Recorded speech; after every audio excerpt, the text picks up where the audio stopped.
Gue dapat cerita ini dari email kita, dan dia nyamarin nama dia sendiri sebagai Anjani. Oke. Jadi tiap tahun sebelum COVID, sekolahnya Anjani ini selalu ngadain karya wisata atau study tour, dan lokasinya selalu di Bali. Yang ikut biasanya anak kelas 7 yang baru ke kelas 8, berarti SMP ya. Nah setelah COVID, 2 tahun tuh gak ada study tour. Akhirnya Anjani ini dapat buat study tour pas dia baru naik dari kelas 8 ke kelas 9, dan itu di tanggal 25 Juli 2022. Oh baru berarti? Baru-baru, kayak Tahun tahun lalu lalu berarti. Awal-awal dia tuh happy banget karena ya dia tahu mau liburan ke Pulau Bali ya kan, bisa sekalian healing gitu katanya. Seharian perjalanan menuju Bali, kurang lebih estimasinya 14 jam. Akhirnya dia sampai tuh di Bali. Anyway, sekolah dia di Jakarta, Bi? Di Jakarta, tapi dia nggak nyebutin sekolahnya di mana. Oh, oke. Berarti dia naik bus sama teman-temannya. Nah betul, sorenya sekitar jam 6-an, setelah dari pagi dia dan teman-teman sekolahnya itu jalan-jalan, akhirnya mereka tuh menuju hotel. Sesampai di hotel, langsung tuh mereka check-in. Nah, ini gue diwanti-wanti banget buat gak nyebutin nama hotelnya. Tapi pas gue cek, hotelnya ini lokasinya di daerah Sempidi, Badung, Bali. Tahu gak lo? Ya. Awal pertama kali masuk hotelnya, jujur vibe hotel ini tuh emang agak kuno kata dia. Dan creepy banget, kayak nuansa vintage tapi nyeremin. Nah, dan lo tahu, yang biasanya resepsionis atau pegawai hotel tuh masih muda-muda, cantik gitu kan. Ya apalagi di Bali gitu ya biasanya. Nah ini tuh beda Nat. Semua tuh udah kayak tua-tua berumur gitu. Ada sih yang masih ibu-ibu. Nah dia tuh di situ agak takut dan sedikit kaget pas dia masuk ngeliat kamarnya.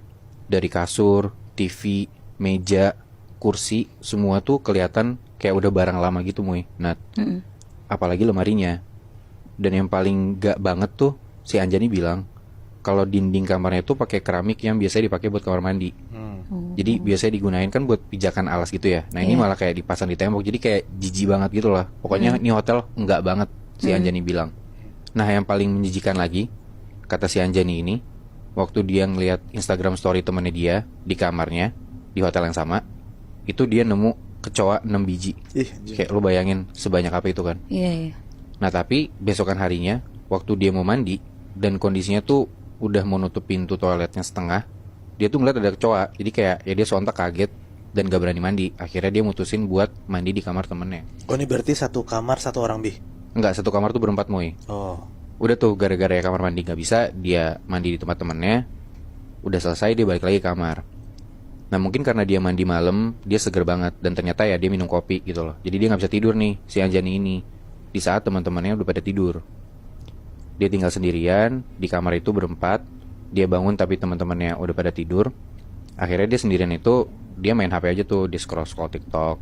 Dan ternyata dia gak sadar kalau itu udah hampir jam 12 malam.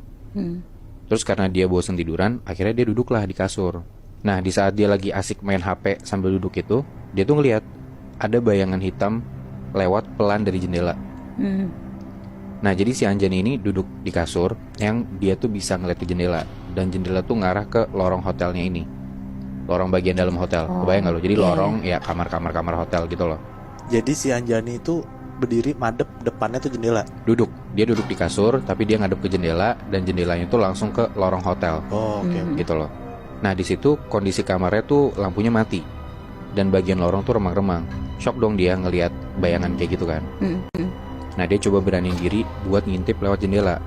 Tapi anehnya gak ada siapa-siapa di lorong. Karena lorong hotelnya ini panjang Nat.